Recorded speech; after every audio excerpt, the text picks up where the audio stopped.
गोलू अपने माता पिता के साथ एक छोटे से घर में रहता था। उसके पिता रामकिशन एक मजदूर थे और माँ गृहिणी थी। वो अपनी छोटी सी दुनिया में बहुत खुश था।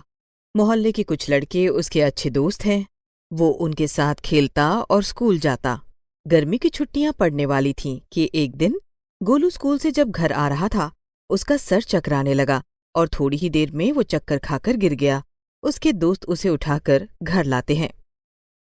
"अ, क्या हुआ?" पता नहीं आंटी, बस चक्कर आया और गिर गया। गोलू की माँ उसके मुंह पर पानी के छींटे मारती है। थोड़ी ही देर में गोलू को होश आ जाता है। शाम को जब उसके पिता घर आते हैं तो वो भी गोलू की हालत देखकर घबरा जाते हैं। गोलू की माँ, मैं सुबह इसे किसी अच्छे डॉक्टर को दिखा के लाऊंगा। देखो तो कैसे पीला सा निकल आया है। जब से आया है तब से कुछ खाया पिया भी नहीं है। बड़ी मुश्किल से अब एक गिलास नींबू पानी पिया है इसने। अगले दिन सुबह रामकिशन गोलू को डॉक्टर के पास लेकर जाता है तो डॉक्टर बताता है कि गोलू को पेट का इन्फेक्शन हुआ है। खाने पीने में एहतियात बरतो तो ठीक हो जाएगा। रामकिशन दवाई दिलाकर गोलू को घर ले आता है। गोलू की माँ भी उसका बहुत ख्याल रखती हैं, लेकिन फिर भी गोलू की तबीयत सुधरने का नाम नहीं लेती और गोलू दिन पर दिन कमजोर होता चला जाता है। जो भी बचत उन दोनों पति पत्नी ने की थी वो भी गोलू के इलाज में खर्च हो जाती है। उनकी आर्थिक हालत इस वक्त काफी खराब थी। एक दिन, माँ, गोभी के पराठे बना दो। हाँ हाँ बेटा, क्यों नहीं। कितने दिनों बाद तूने आज खाने के लिए कुछ मांगा है। आने दे तेरे पापा को। शाम को उनसे कहूंगी गोभी लाकर दे दें, फिर बिल्कुल तेरी पसंद के गोभी के पराठे बनाऊंगी। शाम को रामकिशन जब घर आता है तो गोलू की माँ उसे गोलू की फरमाइश के बारे में बताती है। ठीक है गोलू की माँ, मैं कल सुबह ही गोलू के लिए गोभी खरीद कर ले आऊंगा। रात को सभी लोग सो जाते हैं। सुबह रामकिशन को याद था कि उसे गोभी खरीद कर लानी है। जब वो बाजार में जाता है तो गर्मी का मौसम होने के कारण गोभी एक या दो दुकान पर ही होती है और उन्होंने भी गोभी के दाम बहुत ऊंचे बताए। भैया, कोई छोटा सा गोभी का फूल दिखा दो। भैया, मैंने सारी गोभी छान ली है, सबसे छोटा फूल यही है। चलो तो फिर ठीक है, कितने का हुआ बताओ। 60 रुपए का। रामकिशन हैरान था। जो गोभी सर्दियों में 10 रुपए किलो मिलती है, वो छोटा सा फूल गोभी उसे 60 का मिला। पर अपने बेटे की फरमाइश के लिए वो उसे खरीद लेता है और खुशी खुशी घर आ जाता है। अरे ओ गोलू की माँ, ये ले, गोभी का फूल ले आया हूँ।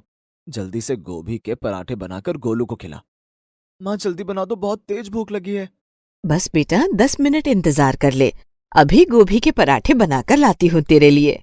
गोलू की माँ गोभी को पानी से अच्छे से धो लेती हैं और फिर कद्दूकस करने के लिए जैसे ही वो कद्दूकस पर गोभी लगाती हैं, वो भी बोल पड़ती है, अरे अरे अरे, मुझे छोड़ दो। गोलू की माँ के हाथ से गोभी झटक कर दूर गिर जाती है और ये देखकर गोलू की माँ डर जाती है। बाल बाल बच गई। तुमने तो मुझे मार ही डालना था। कौन हो तुम? मैं जादुई गोभी हूँ। तुमने मुझे अभी अभी पानी से नहलाया तो मुझे बहुत अच्छा लगा। मैं अभी उसे सोच ही रही थी कि तुमने मुझे कद्दूकस पर रख दिया। तुम तो मेरी जान ही ले लेती। मुझे माफ करना। तुम अगर जाना चाहती हो तो चली जाओ। नहीं, मुझे कहीं नहीं जाना। और वैसे भी मैं अपनी मर्जी से कहीं नहीं जा सकती। मुझे यहाँ पर भेजा गया है, तो इसका मतलब है तुम लोगों को मेरी बहुत जरूरत है। अब भेजा गया है? भला तुम्हें किसने भेजा है? मेरी एक जादुई दुनिया है। वहां पर हम लोगों को कभी कभी कुछ काम दिए जाते हैं, जिसमें हमें पृथ्वी पर आकर कुछ लोगों की मदद करनी होती है जो बहुत ही जरूरतमंद होते हैं। और लगता है इस बार तुम्हारे परिवार की मदद के लिए मुझे भेजा गया है। लेकिन तुम्हें तो मेरे पति बाजार से खरीद कर लाए हैं। हाँ, क्योंकि मैं सीधे तौर पर तुम्हारे घर नहीं आ सकती थी, तो कोई न कोई जरिया बनाना ही था। अच्छा, ये सब तुम छोड़ो, मुझे थोड़ी सांस लेने दो और फिर मुझे बताना कि तुम्हें क्या क्या परेशानियां हैं। मैं तुम्हारी सारी परेशानियां खत्म कर दूंगी। फिर जादुई गोभी आराम से गहरी गहरी सांसें लेने लगती है। आ, आ, अच्छा, तो अब बताओ क्या परेशानी है तुम्हें? अभी गोलू की माँ कुछ बोलने ही वाली थी कि रामकिशन रसोई में आ जाता है। अरे गोलू की माँ, क्या कर रही हो? अभी तो गोभी का पराठा नहीं बनाया। गोलू कब से इंतजार कर रहा है। कैसे बनाती गोभी का पराठा? जो गोभी तुम लेकर आए हो वो तो बोलने वाली गोभी है। पागल हो गई हो क्या? भला वो भी कभी बोलती है? पता नहीं पागल हूं या नहीं, तुम खुद ही देख लो। रामकिशन गोभी की तरफ देखता है। मैं जादुई गोभी हूँ। ये देखकर रामकिशन भी डर जाता है। फिर जादुई गोभी बोलती है, अगर तुम दोनों इसी तरह मुझे देखकर डरते रहे तो सारा समय ऐसे ही खराब हो जाएगा। मैं आज शाम तक के लिए तुम्हारी सारी परेशानियां खत्म कर सकती हूँ। अब जल्दी जल्दी बताओ मुझे कि तुम लोगों को क्या क्या परेशानियां हैं। ये मैं क्या देख रहा और सुन रहा हूँ? क्या तुम सच में हमारी सारी परेशानियां खत्म कर दोगी? हाँ बिल्कुल, आज तक जो भी तुम्हारी परेशानी है वो सब मैं खत्म कर दूंगी। तभी गोलू की माँ हाथ जोड़कर गोभी के सामने बैठ जाती है। जादुई गोभी, हमारा एक ही बेटा है गोलू, जो बहुत समय से बीमार है। तुम उसको भला चंगा कर दो और उसको गोभी के पराठे खाने का बहुत मन है। बस इसीलिए मैं तुम्हें कद्दूकस करने जा रही थी। उसके लिए गोभी के पराठे भी ले आओ। ठीक है, तुम्हारा बेटा अब बिल्कुल ठीक है। और तभी वहां पर थाली में गोभी के पराठे आ जाते हैं। ये देखकर गोलू की माँ बहुत खुश हो जाती हैं। गोलू भी अब भला चंगा दिखाई दे रहा था। वो अपनी माँ के हाथ से थाली लेकर गोभी के पराठे खाने लगता है।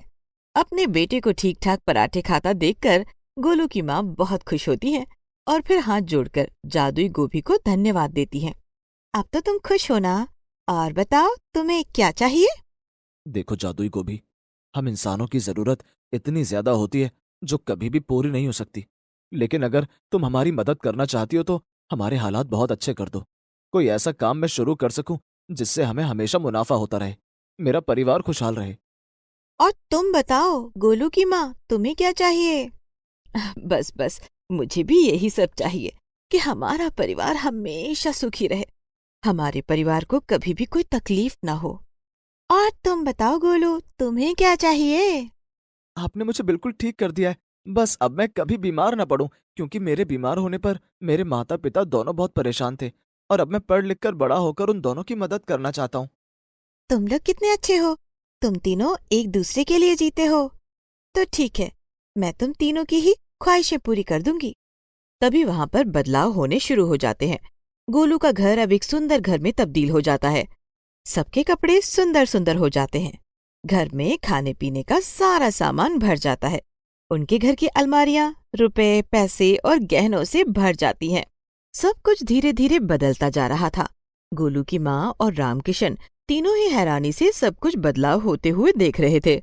जब सब हो जाता है तो जादुई गोभी बोलती है,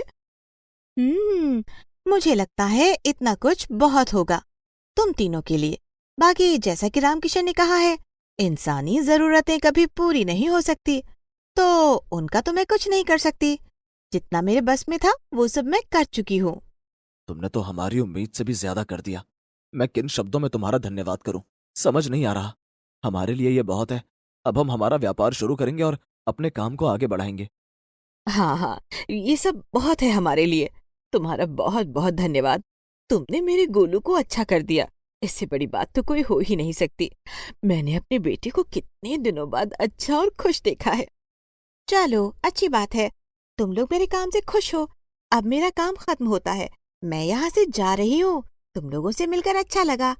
हमेशा इसी तरह प्यार से रहना। ये कहकर जादुई गोभी गायब हो जाती है। रामकिशन, गोलू की माँ और गोलू तीनों बहुत खुश थे। अगले दिन से गोलू अपने दोस्तों के साथ स्कूल जाना शुरू कर देता है। गोलू की माँ जैसे पहले घर संभालती थी, वैसे ही अभी घर संभाल रही थी और रामकिशन अपने लिए एक नया व्यापार शुरू कर लेता है। देखते ही देखते समय बीतने लगता है। रामकिशन को व्यापार में बहुत मुनाफा होता है। गोलू भी बड़ा हो जाता है। अपनी पढ़ाई खत्म कर वो भी अपने पिता के साथ व्यापार में हाथ बटाने लगता है। रामकिशन और गोलू दोनों ही जरूरतमंदों की मदद के लिए हमेशा तैयार रहते थे। कि तभी एक दिन गोलू की माँ सबके लिए खाना बना रही थी कि तभी उन्हें एक आवाज सुनाई देती है। हैं? ये आवाज तो जानी पहचानी सी लग रही है। सही पहचाना, कैसी हो? अरे तुम हो जादुई गोभी। मैं अच्छी हूँ, तुम बताओ तुम कैसी हो? आज इतने सालों बाद। हाँ, आज बहुत समय बाद किसी की मदद के लिए आई थी। सोचा उन सब से भी मिल चलो जिनकी कभी न कभी पहले मदद की है। बहुत अच्छा किया, मुझे बहुत अच्छा लग रहा है। कोई परेशानी तो नहीं है ना? नहीं नहीं, तुम्हारी मदद से अब सब कुछ बहुत अच्छा है। तभी गोलू और रामकिशन भी आ जाते हैं। वो भी जादुई गोभी से मिलकर बहुत खुश होते हैं। तुम सब बहुत अच्छे हो, जो तुमने पैसों का सही इस्तेमाल किया और अपनी मेहनत से एक सफल व्यवसाय बनाया। जादुई गोभी, जो तुमने हमारे लिए किया वो हम कभी नहीं भूल सकते। तुम्हारी ही वजह से आज मैं इतना सफल व्यापारी बन पाया, और फिर तुमने मेरे बेटे को भी नया जीवन दिया है। और जादुई गोभी उन सब से मिलकर वापस चली जाती है और वो तीनों खुशी खुशी जीवन बिताने लगते हैं।